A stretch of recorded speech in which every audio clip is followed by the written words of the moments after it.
शुभारंभ मंगल बेला आई, सपनों की डहरी पे दिल की बाजी शहनाई शहनाई।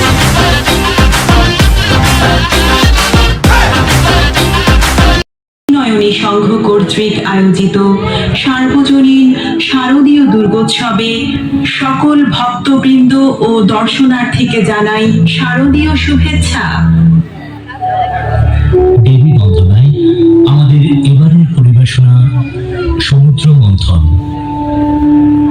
পৌরাণিক এই ঘটনার উপজীব্যে আমরা এবার সর্বশক্তিমান ঈশ্বরের এক অনন্য শিক্ষার কথা জানব, যার মধ্য দিয়ে আমরা জাত মান কুল ধনে যদি কখনো উন্নত স্থানে যাই, তবুও যাতে আমাদের মনে কোনো অহংকার না আসে, সেই বার্তাই পৌঁছে দিতে চাই। সুপ্রিয় দর্শক, চলুন উপভোগ করি সমুদ্র মন্থনের অমৃত সুধা।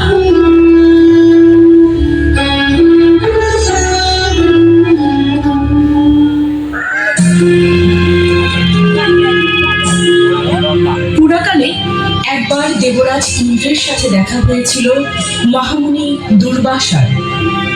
মুনিবর দেবাদিদেব মহাদেব থেকে আনা একটি ফুলের মালা দেবরাজকে উপহার স্বরূপ দিলে ভীষণ অহংকারে সেই মালা বাহন হাতিকে দিয়ে দেন ইন্দ্র।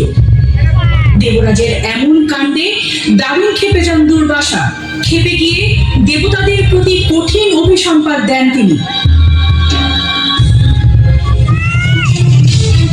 দেবরাজ ইন্দ্র, স্বর্গে বসবাস করতে গিয়ে নিজেদের দায়িত্ব ভুলে নিদারুণ অহংবোধে আক্রান্ত হয়েছেন আপনারা।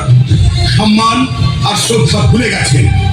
আমি অভিশাপ দিচ্ছি, অহংবোধে আপনারা দিশেহারা। সেই অহংকার অচিরেই ধুলিতে মিশে যাবে। শ্রীহীন হবেন দেবতারা, শক্তিহীন হবেন, সর্বহারা হবেন শীঘ্রই। দুর্বাসার এমন অভিশাপে ত্রস্ত দেবতারা ক্রমশ সব হারিয়ে ফেললেন। স্বর্গ দখল করে নিল অসুরেরা। দেবতারা ছুটল ব্রহ্মা বিষ্ণু মহেশ্বরের কাছে। স্বর্গের দেবতাদের এমন দুর্দশা অত্যন্ত চিন্তা। অসুরেরা যদি এভাবে স্বর্গ দখল করে রাখে, সেটি ত্রিভুবনের অন্যদের জন্য সুখকর নয়। মর্তের বুকে নেমে আসবে নানা অশান্তি। কিন্তু অহংকারে মত্ত দেবতারা দুর্বাসা মুনির সাথে যে আচরণ করেছেন, সেটিও গ্রহণযোগ্য না। ইতিমধ্যে তারা দুর্বাসা মুনির কাছে গিয়েছিল। রাগত দুর্বাসা মুনি তাদের নিজেদের সুখ সাম্রাজ্য ফিরিয়ে আনতে সমুদ্র মন্থনের পরামর্শ দিয়েছেন।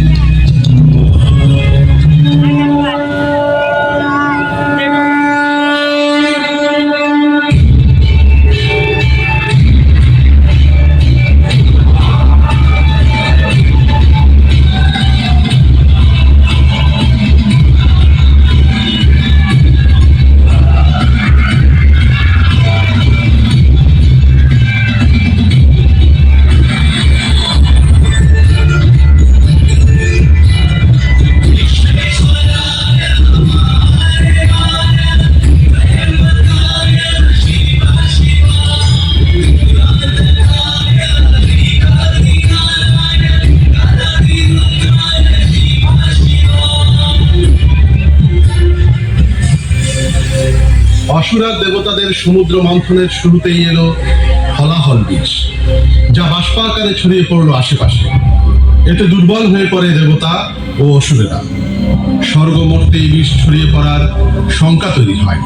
এই সমস্যা থেকে মুক্তি পেতে শিবের শরণ নেন দেবতারা।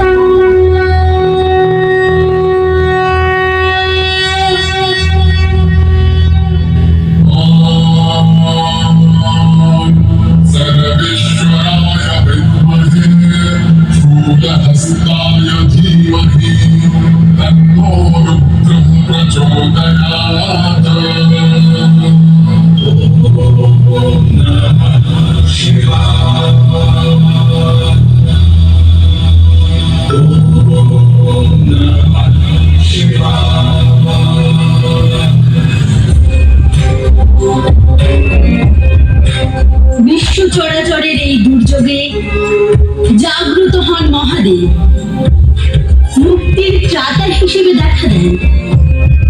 হলাহল বিষ আকুণ্ঠ পান করে নেন তিনি। সেই থেকে মহাদেবকে আমরা নীলকণ্ঠ হিসেবে জানি।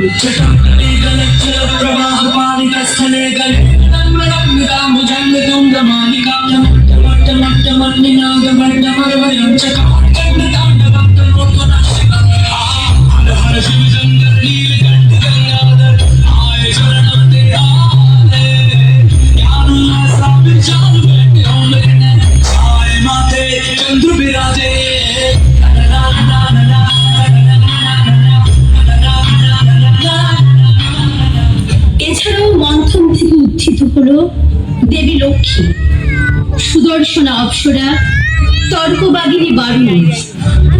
মন্থন কার্যের একদম শেষে দৈববৈদ্য ধন্বন্তরী অমরত্বের প্রতীক অমৃতের পাত্র নিয়ে উত্থিত হন। এ নিয়ে দেবতা ও অসুরদের মধ্যে শুরু হয় প্রচন্ড যুদ্ধ। এক পর্যায়ে দেবতাদের অনুরোধে মোহিনী রূপ ধারণ করেন বিষ্ণু।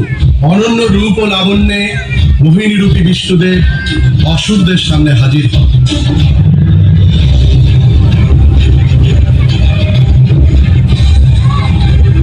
অসুররাজ, আপনাদের জন্য অনন্য এক সুধা নিয়ে হাজির হয়েছি আমি। এই সুধা গ্রহণ করে আমাকে কৃতার্থ করুন।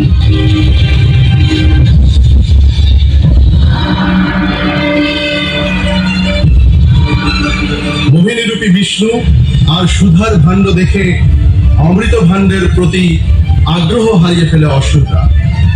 আর এরই মধ্যে কৌশলে সেই ভাণ্ড থেকে দেবতাদের অমৃত পানের সুযোগ করে দেন বিষ্ণু।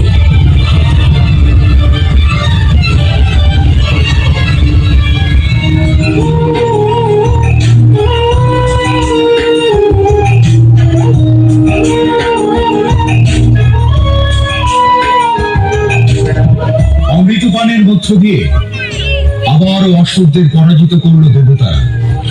স্বর্গ আবারও দেবতাদের অধিকারে। সুখ ও শান্তি বিরাজ করল স্বর্গ, মর্ত এবং পাতালে। পৃথিবীর বুকে নেমে এলো শান্তির সুবাতাস। সমৃদ্ধ পৃথিবীতে মহামায়ার বন্দনায় সামিল হলো পুরবাসীগণ। দেবীর আগমনী সুর ধ্বনিত হলো পৃথিবীর প্রতিটি কোণে।